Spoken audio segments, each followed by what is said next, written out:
नमस्कार, आप देख रहे हैं भारत न्यूज टीवी और मैं हूं आपके साथ मानवी ठाकुर। शुरुआत करते हैं आज की। अखिलेश यादव का बयान राहुल गांधी पर।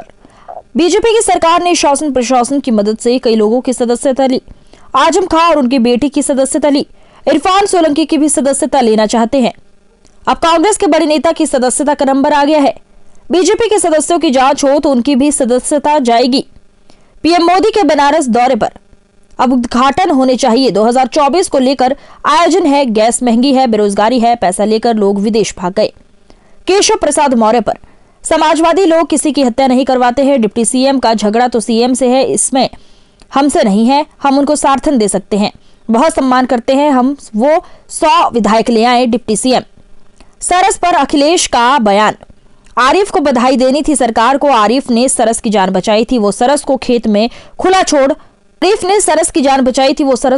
खुला छोड़ छोड़ा हुआ था। यूपी में करप्शन और फेक एनकाउंटर हो रहे हैं। सुमित गुर्जर और जितेंद्र यादव के एनकाउंटर की जांच में अधिकारी जेल जाएंगे। नोएडा में मेरी सरकार के दौरान सीएम के रुकने की जगह नहीं थी, गेस्ट हाउस नहीं बना था, तब भगवान सबके हैं, उस पर कोई पाबंदी नहीं लगा सकता। और क्या कर रहा है? जब से भारतीय जनता पार्टी की सरकार उत्तर प्रदेश में आई है, उन्होंने प्रशासन और सरकार का साथ लेकर के पहले तो झूठे मुकदमे लगवाए और कई ऐसे मौके आए हैं जहां पर प्रशासन ने और शासन ने मिलकर के समाजवादी पार्टी के कई सदस्यों की सदस्यता ली है। आप याद कीजिए, मोहम्मद आजम खान साहब, उनकी सदस्यता गई। उनके बेटे अब्दुल्ला, उनकी सदस्यता गई। इसी तरह समाजवादी पार्टी की जो सिटिंग एमएलए हैं, उन पर केस लगाना। इरफान सोलंकी कानपुर और एक अधिकारी बुलाया गया, बाहर से लाया गया, दूसरे प्रदेश के कैडर के अधिकारी को बुला करके ये निर्देश दिए शासन ने और सरकार ने कि आपको इसकी सदस्यता लेनी है। अभी 2 दिन पहले, अगर आपको याद हो, विधायक इरफान ने खुद कहा कि ये मेरी सदस्यता लेना चाहते हैं, जिसकी वजह से अन्याय कर रहे हैं। उत्तर प्रदेश में समाजवादी पार्टी के कई सदस्यों की सदस्यता इन्होंने बीजेपी के लोगों ने ली है। आज कांग्रेस के पार्टी के सबसे बड़े नेता की सदस्यता गई है।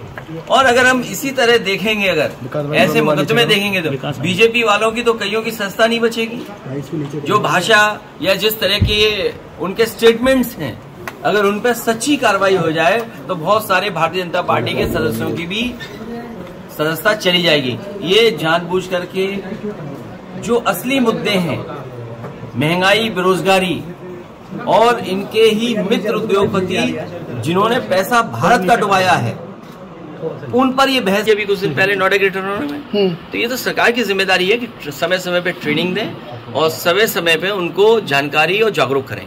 पिछली बार आप आए थे तो एनकाउंटर की बात की थी, फर्जी एनकाउंटर हो रहा है। अभी एक ऑडियो वायरल हुआ डॉक्टर का कि रिपोर्ट जब बनाएंगे जब पैसे देंगे आप 25,000। सर, नोएडा में ये ऑडियो वायरल हुआ था। कह सकता हूँ, और आप में से बहुत सारे लोग जानते होंगे कि करप्शन इतना किसी सरकार में नहीं हुआ।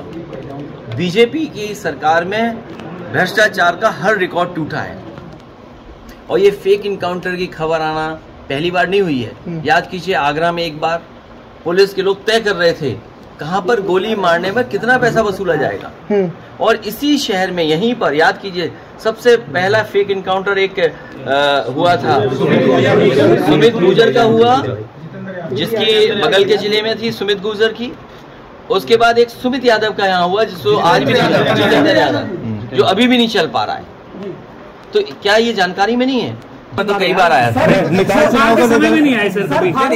देखिए, यहाँ पर मुख्यमंत्री को रहने की कोई जगह नहीं थी। जब तक जगह बनाई तब तक सरकार चली गई। सर, मगर गौतम यूनिवर्सिटी थी उस समय। नहीं, गौतम यूनिवर्सिटी मुख्यमंत्री के रहने के लिए, उसके लिए न कोई निवास था, न कार्यालय था, न कोई अच्छा गेस्ट हाउस था। तो मुझे याद है, उसी समय एक गेस्ट हाउस को बनाया गया था। जब तक बनकर के तैयार हुआ, हमारी सरकार चली गई। अब उसको देख भी नहीं सकते, उसको तो बर्बाद कर दिया सरकार। सर, फारूक अब्दुल्ला साहब ने कहा है राम सिर्फ हिंदुओं के नहीं करते, सत्ता से प्यार। देखिए, भगवान सबके होते हैं और भगवान की कोई सीमा नहीं है, कोई बांध नहीं सकता है। हम किसी भगवान को मानना चाहे, कैसे आप रोक लोगे? हमारे तो इतने देवी देवता है, हम तो जिसको चाहेंगे उसको मानेंगे। कोई पाबंदी नहीं लगा सकता कि आप इसी भगवान को मानेंगे। निकाय चुनाव ओबीसी आरक्षण को लेकर सुप्रीम कोर्ट में सुनवाई है, उसको आरक्षण, मुझे उम्मीद है कि सुप्रीम